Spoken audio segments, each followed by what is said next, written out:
Richard Petty right now says his foot is giving him some pain. You remember he broke it last week. He says that new cast is helping someone, but he still is in pain. As long as he stays up front, he wants to stay in the race, but if he starts drifting back, he will change drivers. Well, there's certainly no evidence of Petty's foot hurting him at this point, because he is in third place at this time and has moved up well in the first half of this event. Well, Bob, you know, there's another factor on a short track like here at Richmond. You brake every time you go into one of the corners, turns 1 and turn 3. So the foot gets no rest. He is only in the straightaway about 3 or 4 seconds. So basically, every 4 or 5 seconds, Richard Petty is moving that very painful ankle and cast and tromping on the brake. You just have to brake every single time out. And I really am surprised, and I got to say, he gets my award for courage, because it is not as easy a chore as Petty is making it look out there. You've got to pay attention every second of the way. And another situation, we've talked about the traffic so much on this racetrack. The traffic makes you brake even more. We have only lost like 4 cars through attrition in this race to this point. We've gone more than 170 laps, and only 4 cars have really dropped out of the race. Richard, of course, a 7-time Daytona winner.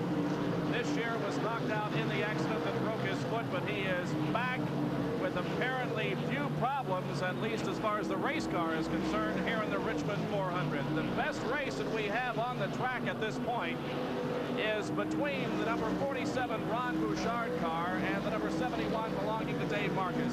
Well, Bouchard is a lap down to the 7 cars in the same lap. There you see Marcus getting underneath Bouchard. Bouchard running a little quicker than he was during the first segment of green flags there. The name J.D. Stacy pops up twice again as they're side by side, and now they're nose to trunk, so to speak, going down the backstretch. But Bouchard is 1 lap down. That's the blue and yellow car, the yellow car with the blue chevrons on. He runs in 9th position unofficially right now, and Marcus runs in 6th position, again unofficially. But Marcus, the white number 71, that car is on the same lap with the leaders. There they go around the high side of Tommy Gale, the trucking executive from Pittsburgh, Pennsylvania, and Elmo Langley's car, the Sonny King Honda Ford Special.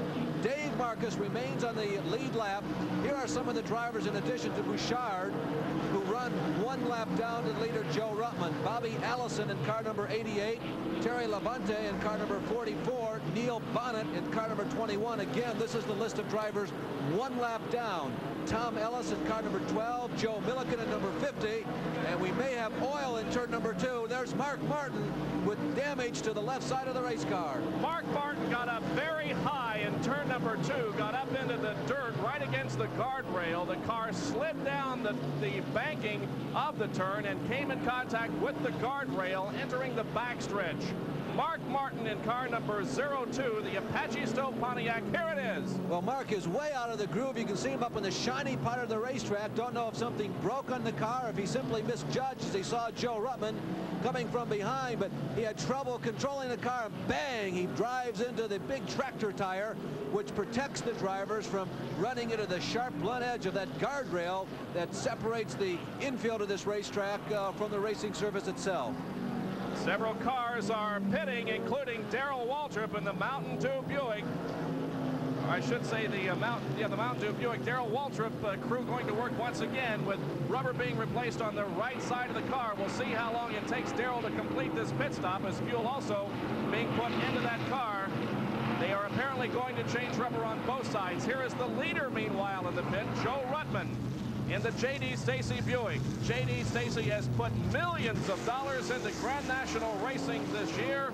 That is one of his drivers, Joe Ruttman. Here is Daryl Waltrip pulling out of the pit area. Several other of the top contending drivers are also in the pits, including Richard Petty in the number 43 STP Pontiac. Also in the pit area, Dale Earnhardt, Terry Labonte, Ron Bouchard, Bobby Allison, Jody Ridley, Neil Bonnet, and others.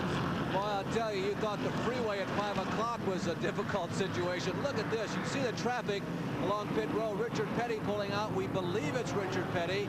We were trying to monitor that pit stop by looking. We're in a position above the main grandstand here, looking down on pit road. We did not see a driver change. Terry Labonte comes out.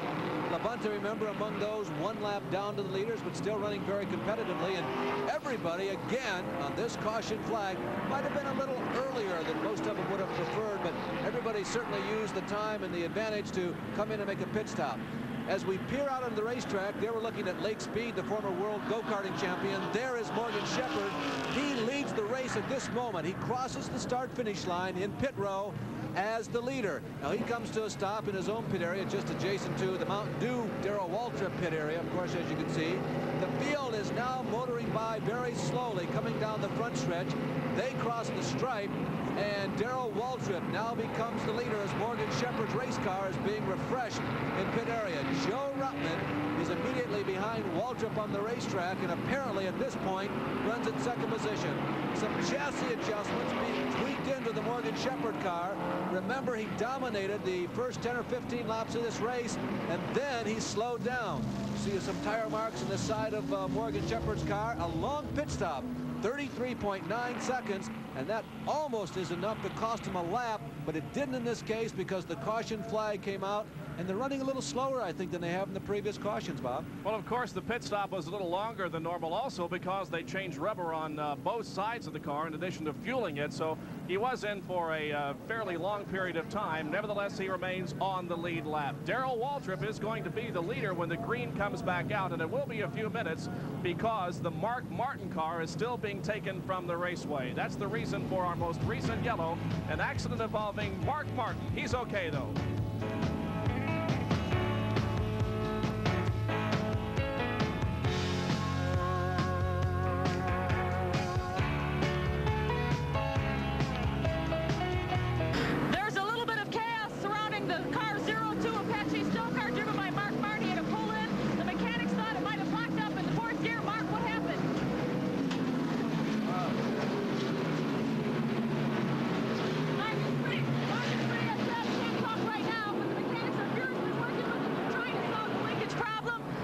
He will talk now.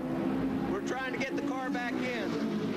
They're trying to fix the suspension. The tie rod's broke on the left front, and the car's stuck in fourth gear. I don't know what else is hurt in the front suspension, but they're trying to get it back in, and that's why we're so excited. Mark Martin, certainly one of the up-and-coming young race drivers in Grand National Racing, and he has a bent machine, but look at the effort being made to get it back in the race as we take a look at the battle for the lead between Daryl Waltrip and Joe Ruttman. If Mark Martin is excited in that particular situation, I'd like to see him when he's not excited. He said they were so excited, but he was pretty calm and cool sitting there just waiting for the work to be done. We have completed 202 laps. We are more than halfway finished, and let's hope we don't get rain, but if we should, and it should be a long-lasting rain, we would have a complete race. Let's go down now the standings at this point as we take a look at the first two positions. Daryl Waltrip and Joe Ruttman. In third, Benny Parsons.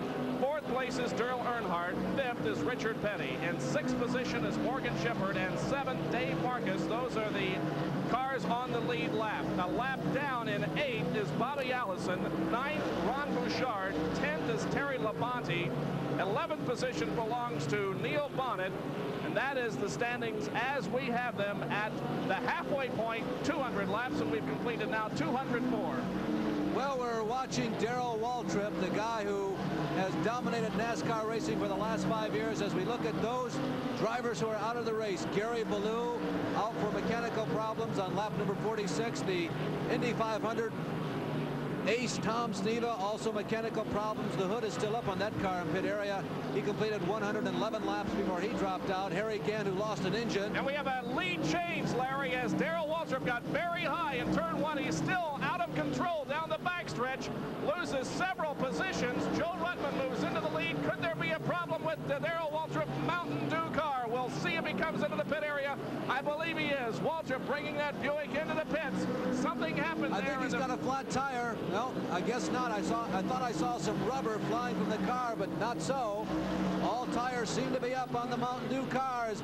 Waltrip rolls down pit road. Junior Johnson will go to work not only on the radio as the crew bolts the wall, but oh, they're looking underneath the hood, Bob. Well, something happened as that car got into turn two. It got way high on the racetrack, allowing Joe Ruttman to go around. And then the car swerved down the backstretch, finally dropping to the inside of the racetrack where Waltrip brought the car into the pit area. So an obvious problem with the Daryl Waltrip car as work is being done to the engine trying to fix it and get Daryl back into this race. It's been a tough afternoon for Daryl Waltrip. Yeah, it really has. We have just begun to comment that Waltrip, who won 12 times last year, has won 36 times over the last 5 years. We now get information that it is probably ignition problems. They are underneath the hood and working in the dash area. Normally that connotes ignition problems. Waltrip has been the most dominant driver in NASCAR Grand National Stock Car Racing over the past 5. Cale Yarborough is next in the last 5 years. He's won 31 times, followed by Bobby Allison, who won 19 times. But this is the guy who just tore the circuit to shreds last year. He was extremely dominant. At one point, he had won 4 races in a row. He qualified in the pole in every one of those races, and people were beginning to wonder exactly when was somebody else going to win. As a matter of fact, Daryl Waltrip won 12 times last year at Richmond, Rockingham, Bristol, Darlington, Riverside, Nashville, Pocono, Bristol again, Martinsville, Virginia, North Wilkesboro, Charlotte, and Rockingham again. So Daryl Waltrip would like very much to be in competition right now, but he isn't. He is in the pit area and hoping that the crew can make the adjustments and correct the problems to get him back out. Daryl Waltrip, the man that seems to be able to grab headlines no matter where he goes or what he does. The guy who has roots not only in Tennessee but also in Kentucky, and a guy who has really taken to this Grand National scene in the last 5 years and been the main and dominant force in this type of racing. The advantage is just about a straightaway here on this half-mile racetrack. Joe Ruttman, the leader in car number 2. In second position, Benny Parsons in the number 28, but he is being challenged by Richard Petty in the STP Pontiac. Richard runs third right now, trying to catch up with that car driven by Benny Parsons. You also have to believe that Petty is looking at the sky as the drivers come down the backstretch. Right there, they have an opportunity to look out the front windshield and look at the storm clouds that are hovering back in the distance behind turns 3 and 4. We can definitely see rain coming out of the storm clouds. There they are. And if you look to the left of your screen there, you can see the lines coming down. Definitely rain coming down on those clouds. The drivers have a chance to look at it as they go down the backstretch. Joe Ruttman leads. This is the battle for second position. Benny Parsons in second right now, receiving a challenge, though, from Richard Petty. We have completed 187 laps in the Richmond 400.